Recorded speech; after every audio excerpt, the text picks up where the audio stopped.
सूरज की किरणें आकाश में अपने पंख पसार चुकी थी। एक किरण खिड़की पर पड़े टाट के पर्दे को छकाती हुई कमरे के भीतर आ गई और सामने की दीवार पर छोटे से सूरज की भांति चमकने लगी। पीले की बदरंग दीवार अपने उखड़ते हुए प्लास्टर को संभालती हुई उस किरण का स्वागत कर रही थी। बिस्तर पर पड़े पड़े अनिमेष ने अपनी आंखें खोलकर एक बार उस किरण की ओर देखा और फिर आंखें मूंदकर उस अधूरे सपने की कड़ियों को पूरा करने की उधेड़-बुन में जुट गया, जिसे वो पिछले काफी समय से देख रहा था। पर सपना था कि अपनी पिछली कड़ियों से जुड़ ही नहीं पा रहा था। कई बार पुतलियों पर जोर डालने के बावजूद जब सपना पूरा नहीं हुआ तो उसने अपनी आंखों को दोबारा खोला और दीवार पर पड़ती हुई किरण को देखने लगा। खिड़की से दीवार तक वो किरण वातावरण में उपस्थित छोटे छोटे रेस्यों रजकणों को प्रकाशित करती हुई दीवार पर स्थिर हो रही थी। कमरे का वो वातावरण जो नितांत गतिविधिहीन एवं शांत सा लग रहा था, एक किरण मात्र के प्रवेश से गतिमान हो उठा था। वास्तविकता तो ये थी कि किरण ने उस वेग को दृष्टि प्रदान कर दी थी जो अब तक दीप्यमान नहीं था। दीवार पर पड़ते प्रकाश के बिंब को देखते हुए वो अपने बचपन के उस पड़ाव पर पहुंच गया जब उसका परिवार इलाहाबाद के कटरा मोहल्ले की चूड़ी वाली गली में बने अपने पुश्तैनी मकान में रहता था। वहां सब उसे अन्नी पुकारते थे। वो और उसके ताऊ जी का बेटा रमन आईने से दीवार पर सूरज की किरणों को चमकाते और फिर उस बिंब को पकड़ने के लिए दौड़ते, पर वो बिंब कभी हाथ में नहीं आता और यदि कभी उनकी नन्ही नन्ही उंगलियां रोशनी के उस टुकड़े पर पहुंच जाती तो वो रोशनी उनके हाथों पर बिखर कर रह जाती।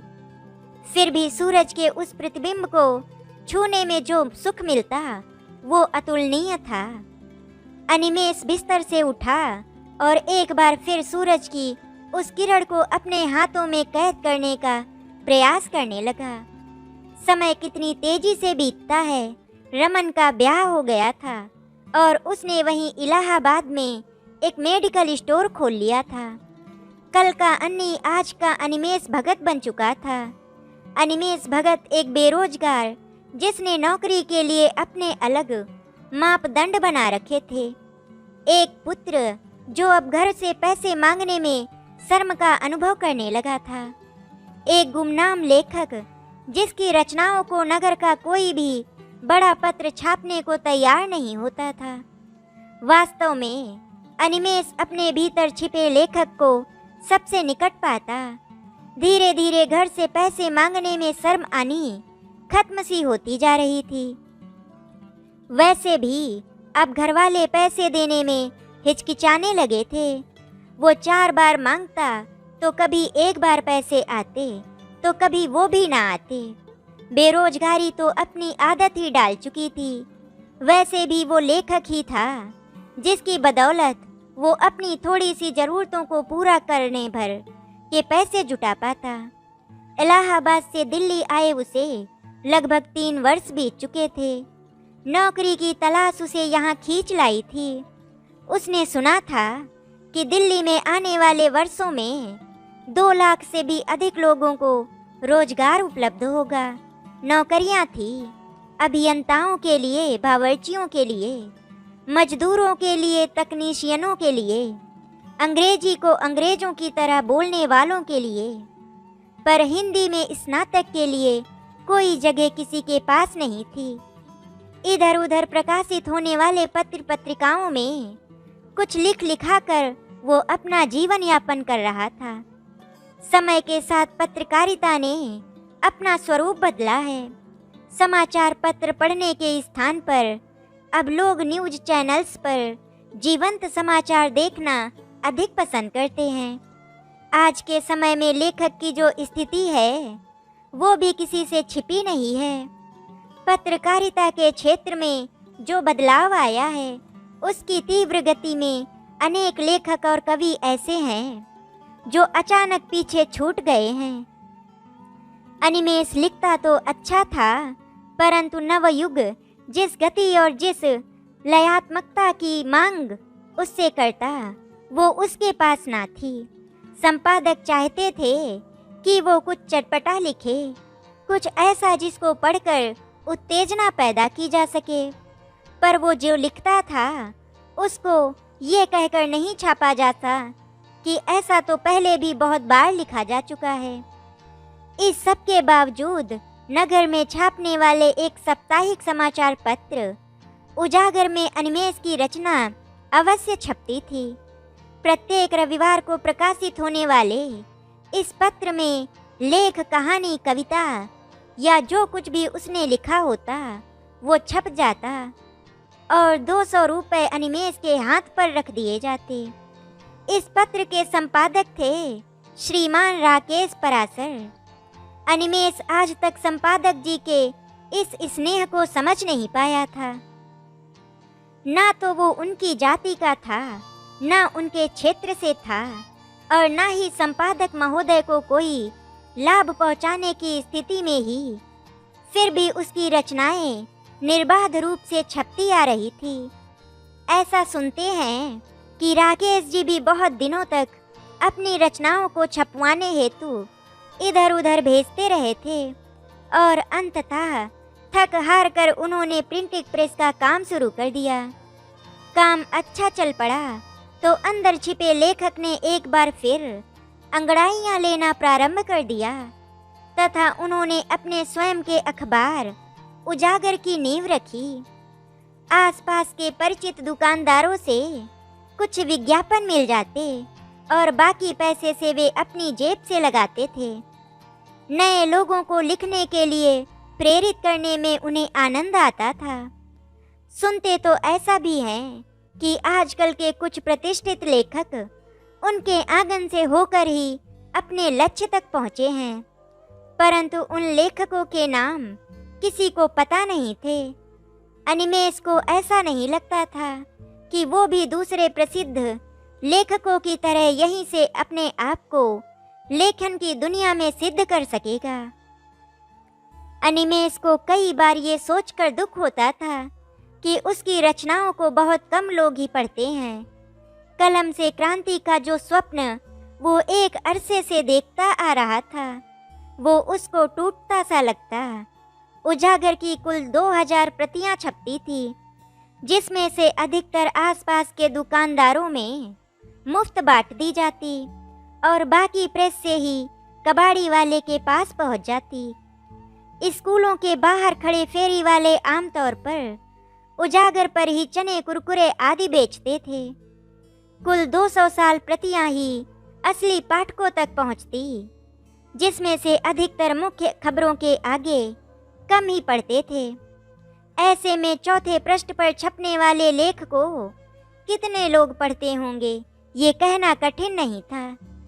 अनिमेष अन्य नामी गिरामी पत्रों में भी यदा कदा अपनी रचनाएं भेजता रहता था, परंतु उन पत्रों ने तो जैसे उसकी रचनाओं को ना छापने की कसम खा रखी थी।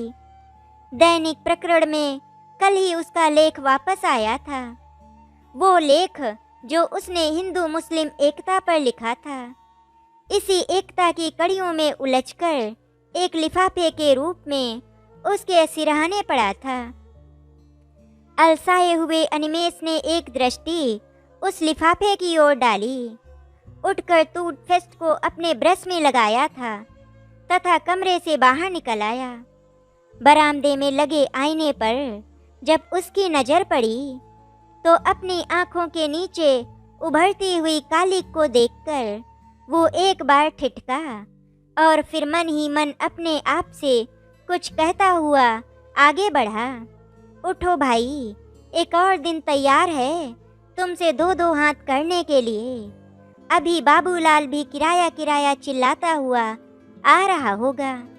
यहाँ आंखों के नीचे तो ऐसी कालिक जम रही है कि मानो रात भर उन्होंने कोयले की खान में काम किया हो।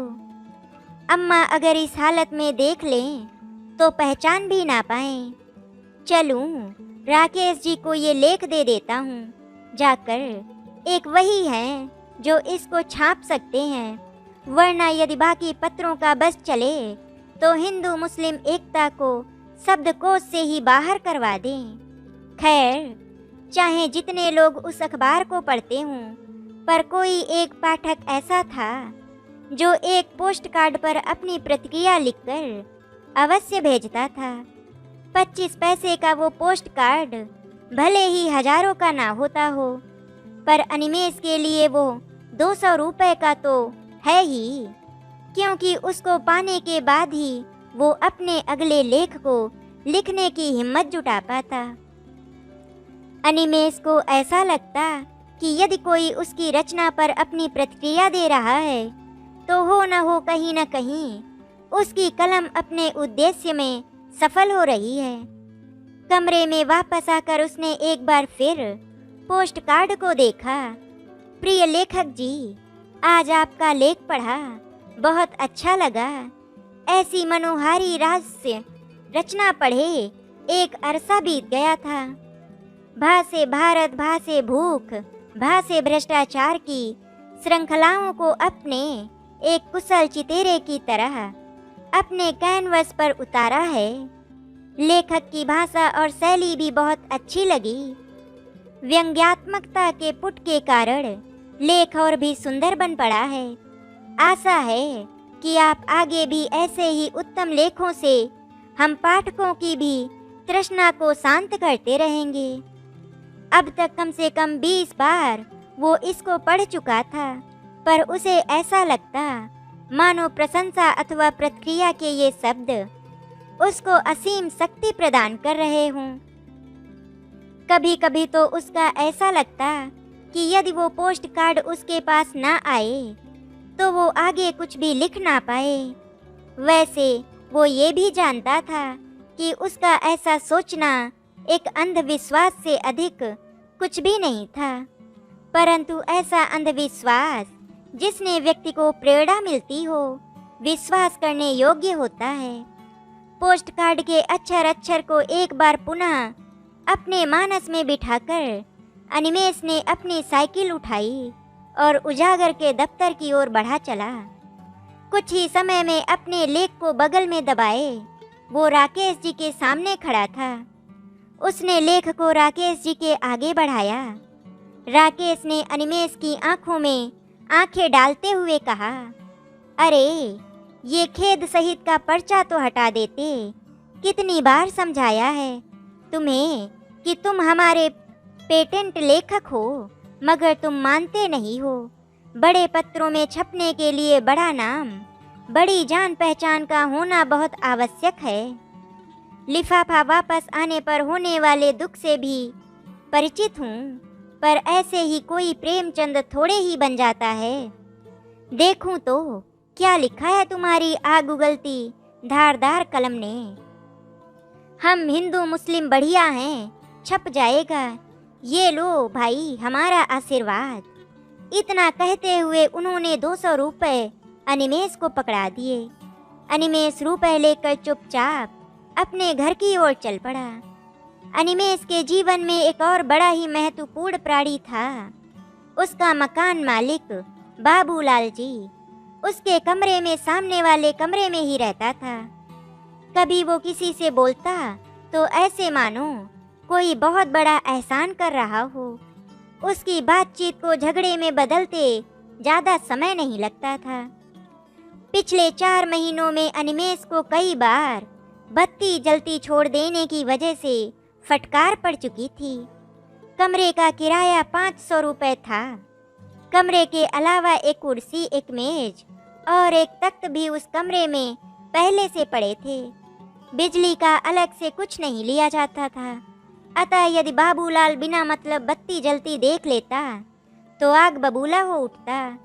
इधर हमारे लेखक बाबू को लिखते लिखते सोने की आदत थी, तो सामान्यतः कई बार लाइट बुझाना भूल भी जाते थे। बाबूलाल को बीड़ी और शराब पीने की लत थी। शराब पीने के बाद तो कभी कभी वो बीड़ी उलूल जुलूल हरकतें करता। कभी किसी के दरवाजे पर जाकर जोर जोर से कोई पुराने जमाने का फिल्मी गीत गाता और कभी आसमान की ओर देखकर चांद तारों को गालियां बकता रहता। कई बार वो घर के बाहर खड़े यूकेलिप्टस के पेड़ से चिपक चिपक कर रोता रहता। ऐसे ही एक दिन उसने अनिमेष को बतलाया कि उसके पिता ने ये वृक्ष उसी दिन लगाया था जिस दिन उसका जन्म हुआ था। इस रिश्ते से वो पेड़ बाबूलाल को अपने जुड़वा भाई की तरह लगता है। इसके अलावा भी वो अनेक बेतुकी हरकतें किया करता था। एक दिन शराब के नशे में धुत होकर उसने अपने पड़ोसी के लड़के को बिना बात के ही बहुत पीटा। उस दिन के बाद से आसपास के लोगों ने बाबूलाल को एक प्रकार से बहिष्कार ही करना प्रारंभ कर दिया। उसकी ऐसी ही हरकतों से तंग आकर उसका पुत्र टीटू अपने परिवार के संग एक दूसरे मोहल्ले में रहने लगा था।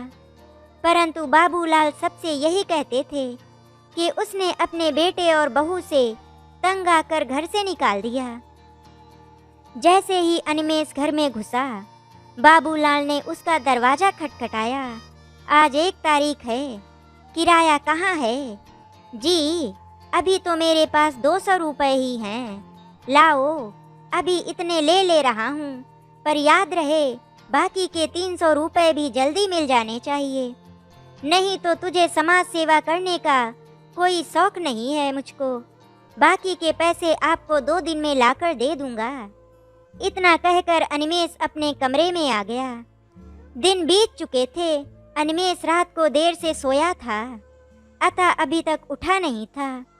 बाबूलाल उसके कमरे के बाहर खड़ा अंदर जलती हुई बत्ती देख रहा था। न जाने जलते हुए एक बल्ब को देखकर कितने वॉट का करंट उसके शरीर में दौड़ जाता था। लेकिन उसने सोचा कि किराया लेने के बाद ही कुछ बोलेगा, कहीं ये लड़का बिदक गया तो। उसने आवाज़ दी, उठो भैया, जरा बाहर आओ। अनिमेष आंखें मलता हुआ बाहर आ गया। 3 दिन हो गए हैं, बाकी के 300 रुपये अभी नहीं है मेरे पास, जब होंगे तब दे जाऊंगा। सुबह सुबह जगा दिया आपने, अब तो आज का पूरा दिन खराब होगा। भाई, मैंने कोई खैराती अस्पताल नहीं खोल रखा है, मुझको अभी पैसे चाहिए, अभी नहीं है मेरे पास, कहाँ से दूं? एक तो रात भर बल्ब जला था और दूसरा अनिमेष पैसे भी नहीं दे रहा था। अब तक बाबूलाल का पारा चढ़ चुका था। वो गुस्साते हुए बोला, तुमको शर्म नहीं आती? मेरे पैसे मार कर बैठे हो, मेरे इतनी बार समझाने पर भी लाइट जलाकर सोते हो। तुम्हारे जैसे किराएदार से निभा पाना मेरे लिए और अधिक संभव नहीं है। निकल जाओ मेरे घर से, मैं शरीफ आदमी हूँ, इसीलिए तुमको कल सुबह तक का समय देता हूँ कि अपने लिए कोई जगह देख लो और भगवान के लिए मेरा पीछा छोड़ो। इतने नखरे तो मैंने अपने बेटे के नहीं देखे। और एक बात याद रखना, मेरे पैसे दिए बिना तुम अपना सामान यहाँ से नहीं ले जा सकते। अनिमेष इस अचानक हुए आक्रमण के लिए तैयार नहीं था, परंतु वो भी रोज रोज की इस चिक चिक से तंग आ चुका था। अतः उसने बाबूलाल से कह दिया कि वो घर छोड़ देगा। घर से निकलकर अनिमेष सीधे उजागर के दफ्तर पहुंचा। आज अनिमेष बहुत दुखी था। एक तो सुबह सुबह अनिमेष को बाबूलाल से झगड़ा हुआ और दूसरी ओर उसके पाठक का पत्र, जो लेख छपने के 2 दिन के अंदर अखबार के दफ्तर पहुंच जाता था, अभी तक नहीं पहुंचा। अपने आप को सांत्वना देते हुए मन ही मन उसने सोचा कि जो होता है अच्छे के लिए ही होता है। राकेश जी ने मुझे 400 रुपये एडवांस दे दिए थे तथा पास ही एक जगह रहने की बात भी कर ली है। मैं अभी जाकर ये पैसे बाबूलाल के मुंह पे मारता हूँ। सुबह तक वहाँ रुकने का कोई मतलब नहीं है। जहाँ स्नेह नहीं, वहाँ रहना भी नहीं। ऐसे भावों को मन में लिए अनिमेष दफ्तर से उठा और सीधे बाबूलाल के कमरे की ओर चल पड़ा। बाबूलाल उस समय अपनी बीड़ी जलाने के लिए माचिस ढूंढ रहा था। उसने चुपचाप पैसे लिए तथा फिर माचिस ढूंढने के कर्म में लीन हो गया। अनिमेष अपने कमरे में आया और एक एक करके सामान रखने लगा। कह तो ऐसे रहा था कि सामान रख लूँगा, जैसे मेरी कोई इज्जत नहीं है, पर सामान है ही क्या। मेरे पास ये 4 डायरियाँ हैं, एक पेन है, एक दरी है, एक तकिया और ये बल्ब और कुछ कपड़े। शायद 300 रुपए से ज़्यादा का ही हो। अब मुझे क्या करना, पैसे तो दे ही दिए हैं, अब चलता हूँ। कोने में पड़ी कुर्सी मेज को देखकर वो ठिठका। इस पर बैठकर उसने कितने ही लेख लिखे थे। खिड़की खुली हुई थी, लगा बाहर यूकेलिप्टस मानो कुछ कहता चाहता था। अनिमेष कुछ देर खिड़की के बाहर देखता रहा। उसे लगा मानो आज ये वृक्ष ही उसके रुकने के लिए कह रहा हो। उसने अपनी कलम उठाई और बैठकर कुछ सोचने लगा। मैंने पैसे तो दे ही दिए हैं, अब यदि कल सुबह तक रुक जाऊं तो कोई गलत बात नहीं है। वैसे भी इस कुर्सी से, इस मेज से, इस तख्त से और बाहर लगे इस यूकेलिप्टस से मुझको अपनापन भी मिला है और प्रेरणा भी। भले ही इनके मालिक ने मुझे दुत्कारा हो, अब जो अपने बेटे का ना हुआ वो किसी और का क्या होगा। मनुष्य को न जाने किस चीज की भूख है और न जाने ये कैसे शांत होगी। बाबूलाल कितना पैसा दबाए बैठा है, पर और की और रट तो पैर जैसे छूटती ही नहीं। या फिर शायद मकान मालिक बनने के बाद मानव का स्वभाव ऐसा ही हो जाता है। पता नहीं, अगर वो अपने आप को 30 मार्खा समझता है तो मैं भी उससे कुछ कम नहीं हूँ। आज नहीं जाऊँगा, कल सुबह ही खाली करूँगा। अनिमेष काफ़ी देर तक कुर्सी पर बैठा रहा, परंतु कुछ लिख नहीं पाया। बैठे बैठे ही कब उसकी आंख लग गई उसे पता ही ना चला। रात के लगभग 2 बजे किसी ने दरवाजे को जोर से खटखटाया। अनिमेष ने उठकर जब किवाड़ खोला तो देखा कि बाबूलाल सामने खड़ा है। उसका चेहरा पसीने से लथपथ था, दर्द से छाती फटी जा रही थी। जरा डॉक्टर को बुला लाओ, इतना कहकर बाबूलाल वहीं दरवाजे पर बैठ गया। ऐसा पहली बार नहीं हो रहा था, पहले भी कई बार कभी खांसी तो कभी जुखाम, कुछ न कुछ होता ही रहता था। बूढ़ी देह थी, ऊपर से बीड़ी पीने का शौक, तो रोग कितने दिन दूर रहते। जब भी बाबूलाल को कोई समस्या होती तो वो दौड़ा दौड़ा अनिमेष के पास ही आता। आज अनिमेष का पारा भी 7वें आसमान पर था, लेकिन बाबूलाल को कराहते देख अनिमेष उसे सहारा देकर उसके कमरे तक ले गया। बिस्तर पर लिटाकर पानी पिलाया और बाहर आ गया। मुझे तो लगा कि बत्ती जलती हुई देखकर एक बार फिर अपने स्नेह की वर्षा मुझ पर करने आया है। मुझसे मकान खाली करने को कह रहा था। मैं नहीं जाऊंगा किसी डॉक्टर को बुलाने, और वैसे भी इस समय रात के 3 बजे कौन से डॉक्टर साहब राजी हो जाएंगे यहाँ आने के लिए। और मान लो मैं शाम को ही चला गया होता तो। मन ही मन ऐसा सोचते हुए अनिमेष ने बाबूलाल के कमरे में झांक कर देखा। बाबूलाल गहरी नींद में सो चुका था। अनिमेष ने अंदर जाकर उसे चादर ओढ़ाई और अपने कमरे की ओर चल पड़ा। कल सुबह जाने से पहले डॉक्टर साहब को ले ही आऊँगा। लगता है कि दर्द ज़्यादा हो रहा था, नहीं तो इतनी रात गए मेरे कमरे में ना आता। सुबह सुबह अनिमेष डॉक्टर पवार को अपने साथ लेकर आ गया। दरवाज़ा खोलकर जब वो अंदर पहुंचा तो उसने देखा कि बाबूलाल का शरीर अकड़ रहा है। डॉक्टर साहब ने बताया कि बाबूलाल की मौत तो 4-5 घंटे पहले ही हो चुकी है। अनिमेष ने घड़ी में देखा तो सुबह के 7:30 बज रहे थे। बाहर लगे यूकेलिप्टस के पत्ते झड़ रहे थे। कुछ ही देर में टीटू अपने परिवार के साथ पहुंच गया। उसके आते ही रोना धोना चालू हो गया। अनिमेष स्तब्ध था, सब कुछ देख रहा था। बाबूलाल के शरीर को बिस्तर से उठाकर जमीन पर रख दिया गया। बिस्तर पर पड़ी चादर और गद्दे को भी हटाया गया। चादर के नीचे एक पोस्ट कार्ड पड़ा था जिस पर लिखा था कि प्रिय लेखक जी, आज आपका लेख पढ़ा, बहुत अच्छा लगा। हमारे नेताओं ने भी अंग्रेजी में फूट डालो और राज करो वाली पॉलिसी ही अपना रखी है।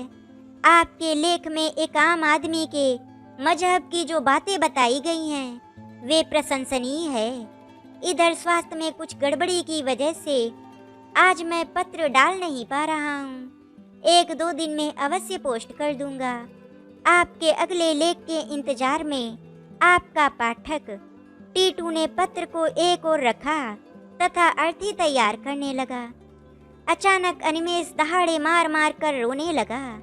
आसपास के सब लोगों ने उसे सांत्वना देने के अनेक प्रयास किए, पर अनिमेष की आंखों से बहती हुई अश्रुधारा रुक ही नहीं रही थी। लोग कह रहे थे कि देखो, मकान मालिक और किराएदार में पिता पुत्र सा स्नेह था। तभी सूरज की एक किरण पर्दे के पीछे से आई और दीवार पर स्थिर हो गई। आशा करती हूँ आपको हमारी कहानी अच्छी लगी होगी। अगर आपको हमारी कहानी अच्छी लगी तो वीडियो को लाइक एंड शेयर करें, चैनल को सब्सक्राइब करें। वीडियो देखने के लिए आपका धन्यवाद।